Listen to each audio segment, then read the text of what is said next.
Hola, hoy quiero iniciar la lectura pública de la Biblia con el Salmo 114, 7 y 8. Tiembla, oh tierra, ante el Señor, tiembla ante el Dios de Jacob. Él convirtió la roca en estanque, la dura piedra en manantial de aguas. Definitivamente para Dios no hay nada imposible. Hoy estaremos leyendo Samuel 22 y 23, que nos cuenta los altos y los bajos de la vida de David. Y finalizamos con Hechos 18, con la historia de cuando Pablo regresa de Antioquía y el llamado de Dios para Apolos en Éfeso. Sé que el Espíritu Santo hoy hablará a tu vida de una manera especial. Que Dios te bendiga. El libro de Salmos, capítulo 114. Cuando los israelitas escaparon de Egipto, cuando la familia de Jacob dejó esa tierra extranjera, la tierra de Judá se convirtió en el santuario de Dios, e Israel llegó a ser su reino. El Mar Rojo los vio venir y se apuró a quitarse del camino. El agua del río Jordán se hizo a un lado. Las montañas saltaron como carneros, las colinas brincaron como corderos. ¿Qué te pasa, Mar Rojo? ¿Qué te llevó a quitarte del camino? ¿Qué sucedió, río Jordán? ¿Qué te hiciste a un lado? Montañas, ¿por qué saltaron como carneros? Colinas, ¿por qué brincaron como corderos? Tiembla, oh tierra, ante la presencia del Señor, ante el Dios de Jacob. Él convirtió la roca en una laguna de agua. Sí, de la roca sólida fluyó un manantial.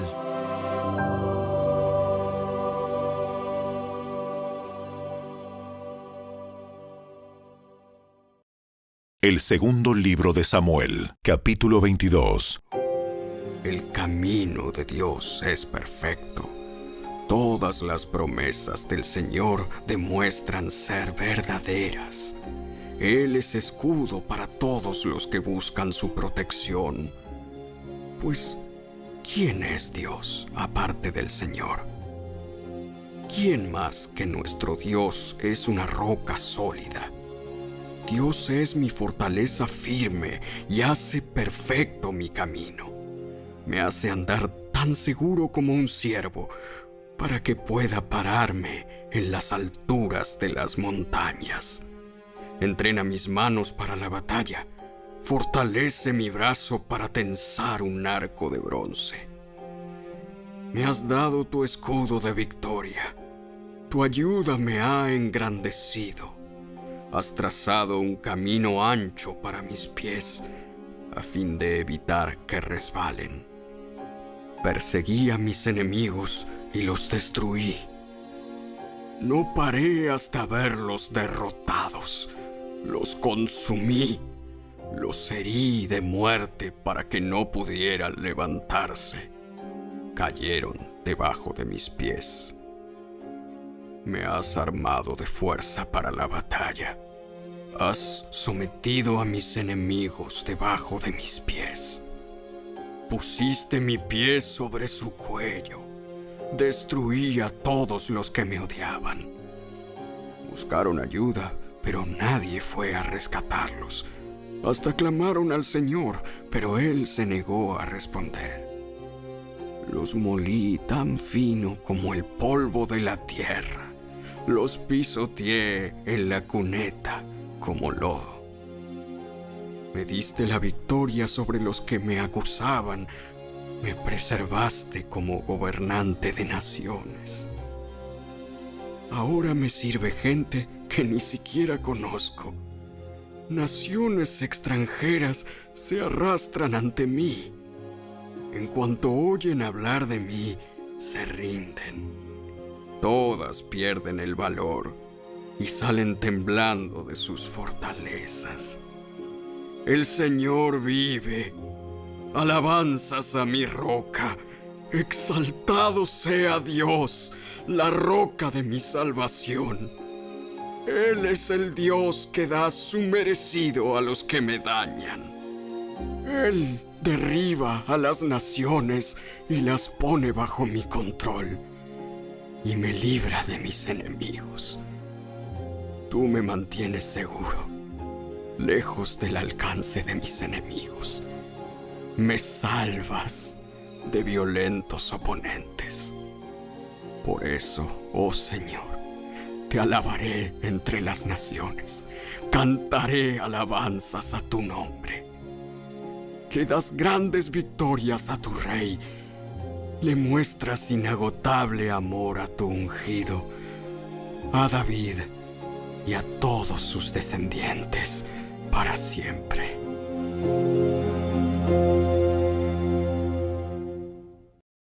El segundo libro de Samuel, capítulo 23.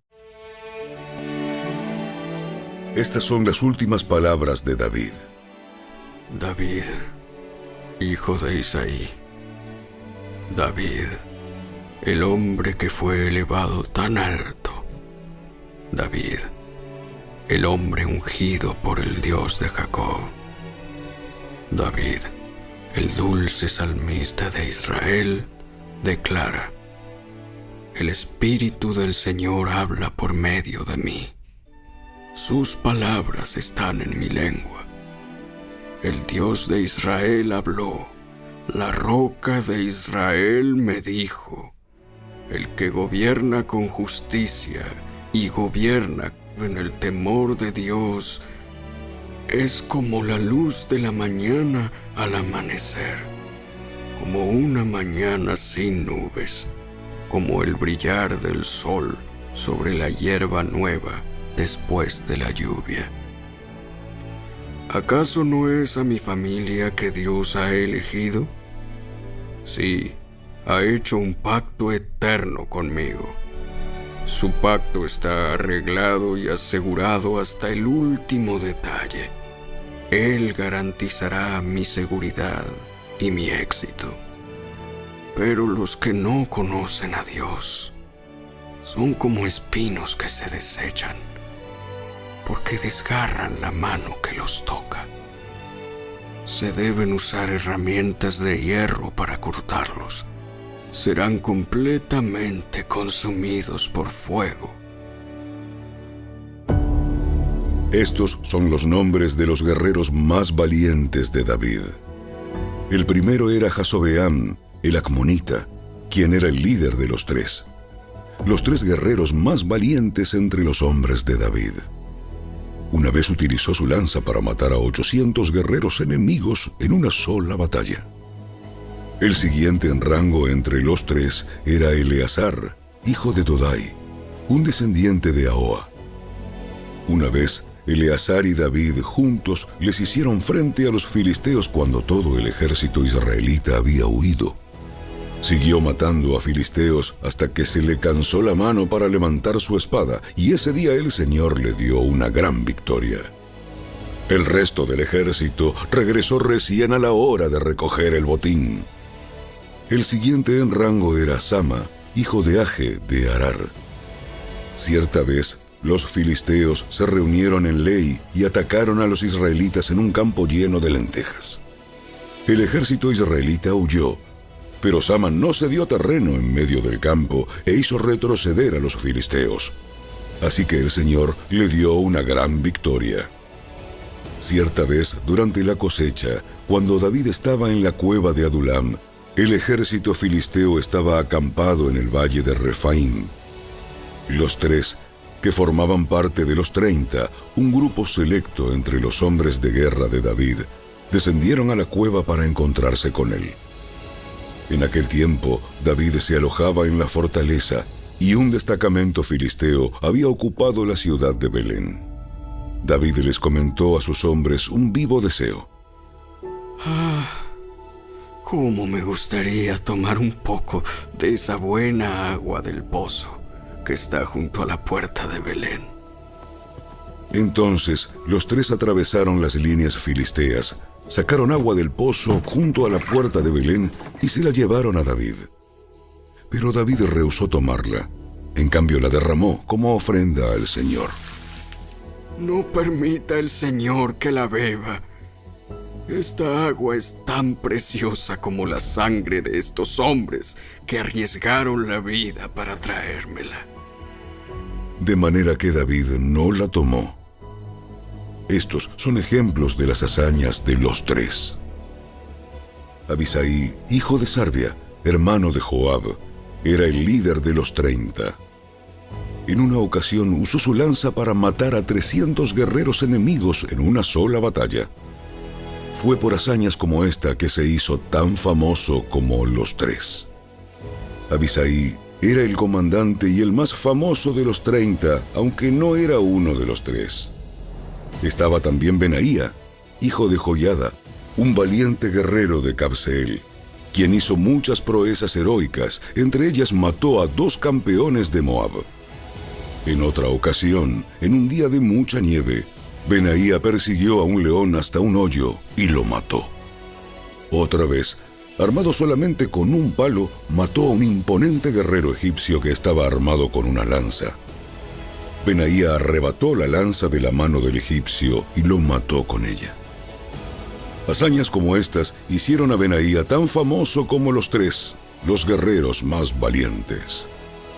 Recibió más honores que los demás miembros de los 30, aunque no era uno de los tres. Además, David lo nombró capitán de su escolta. Los demás miembros de los 30 incluían a Asael, hermano de Joab, Elanán, hijo de Dodo, de Belén, Sama, de Arod, Elica, hijo de Arod, Eles, de Pelón, Ira, hijo de Iques, de Tecoa, Abiezer, de Anatot, Sibecai, de Usa, Salmón, de Aó, Maarai, de Netofa, Eled, hijo de Baana, de Netofa, Itaí, hijo de Ribai, de Gibeá, de la tierra de Benjamín, Benaía, de Piratón, Urai, de Naale-Gaas, Abi Albón, de Arabá, Asmavet, de Baurim, Eliaba, de Saalbón, los hijos de Jasén, Jonatán, hijo de Saje, de Arar, Ahíam, hijo de Sarar, de Arar, Elifelet, hijo de Asbai, de Maaca, Eliam, hijo de Aitofel, de Gilo, Esro, de Carmelo, Paarai, de Arba, Igal, hijo de Natán, de Soba, Bani, de Gad, Selec, de Amón, Naarai, de Beerot, escudero de Joab, hijo de Sarbia, Ira, de Jatir, Gareb, de Jatir, Urías, elitita. En total, eran 37.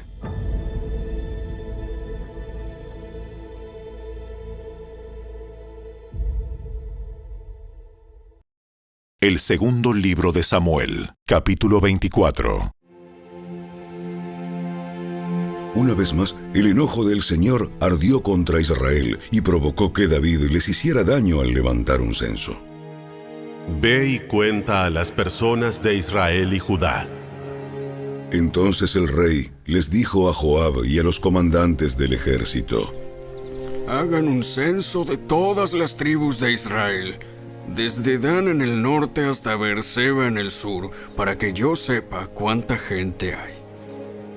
Pero Joab le respondió al rey: Que el Señor su Dios le dé vida para ver 100 veces más personas de las que hay ahora.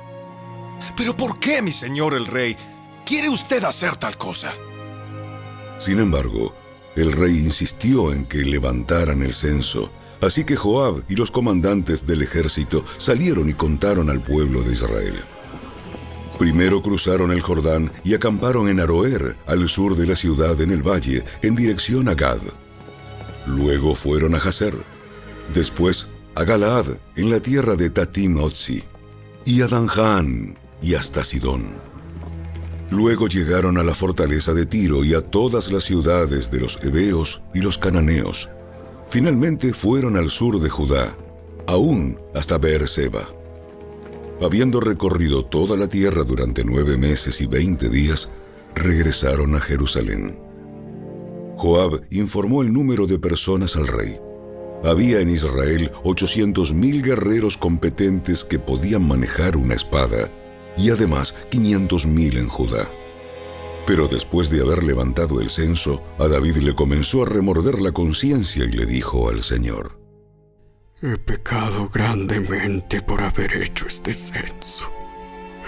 Oh, Señor, te ruego que perdones mi culpa por haber cometido esta tontería.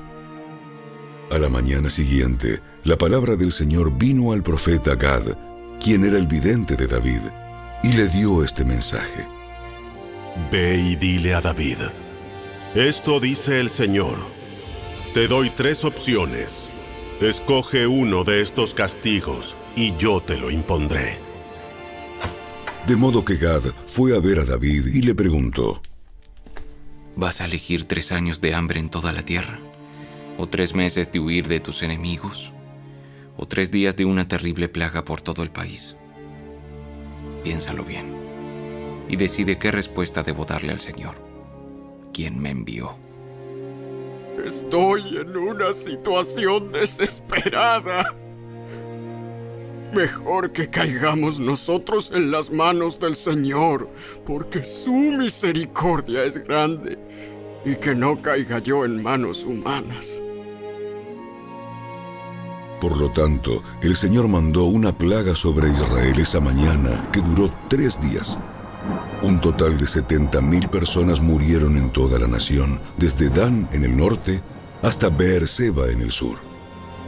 Sin embargo, cuando el ángel se disponía a destruir Jerusalén, el Señor desistió y le dijo al ángel de la muerte: Detente, ya es suficiente. En ese momento, el ángel del Señor estaba junto al campo de trillar de Arauna, el Jebuseo. Cuando David vio al ángel, le dijo al Señor: Soy yo el que pecó e hizo el mal. Pero estas personas son tan inocentes como ovejas. ¿Qué han hecho? Que tu enojo caiga sobre mí y mi familia. Ese día, Gad fue a ver a David y le dijo: Sube y edifica un altar al Señor en el campo de trillar de Arauna el Jebuseo. Así que David subió para hacer lo que el Señor le había ordenado. Cuando Arauna vio al rey y a sus hombres acercándose, salió y se inclinó ante el rey, rostro en tierra. ¿Por qué ha venido mi señor el rey? David le contestó: Vine a comprar tu campo de trillar y a edificar allí un altar al Señor para que Él detenga la plaga. Tómela, mi señor el rey, y úsela como usted quiera. Aquí hay bueyes para la ofrenda quemada, y puede usar los tablones de trillar y los yugos de los bueyes como leña para hacer un fuego sobre el altar. Le daré todo a usted, su majestad, y que el Señor su Dios acepte su sacrificio. Pero el rey le respondió a Arauna: No, insisto en comprarla. No le presentaré ofrendas quemadas al Señor mi Dios que no me hayan costado nada. De modo que David le pagó 50 piezas de plata por el campo de trillar y por los bueyes. Allí David edificó un altar al Señor y sacrificó ofrendas quemadas y ofrendas de paz. Y el Señor contestó la oración que hizo por la tierra y se detuvo la plaga que azotaba a Israel.